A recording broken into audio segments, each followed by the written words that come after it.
I think that's the deal as inspectors. Like we are the only ones that are looking at the whole thing.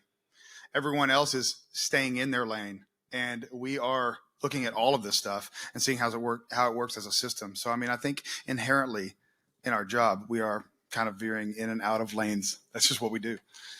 So when you all do inspections in attics, does anybody ever take a meter up there to check the temperature and the humidity levels? You can get so much information out of that when you're seeing that attic's 20 degrees hotter than the outside temperature. I do a lot of new builds out in Colorado, and one thing that I run into more times than not, everything looks fine. You got enough vents on the top, you got the soft vents, you got everything. More times than not, they're blowing insulation and covering up all the baffles. And now you have no intake in there. So that's one little thing maybe outside the lane is I'm going that extra mile to try to figure out what's causing the improper ventilation and relating that.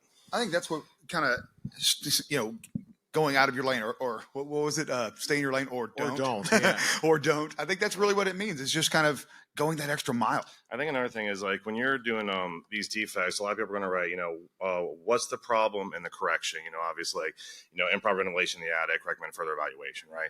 What's the problem? Why is it a problem? There you go. That's what you need to. That's a key in there too. Understanding the why. Yeah. Mm-hmm.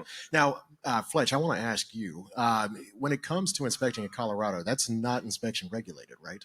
Yeah, there's no certification requirements to be a home inspector in Colorado. So how do you then? I mean, if we're talking about stay in your lane or don't, there's no clear lane, as far as like state standards of practice. So how do you define that your scope of work?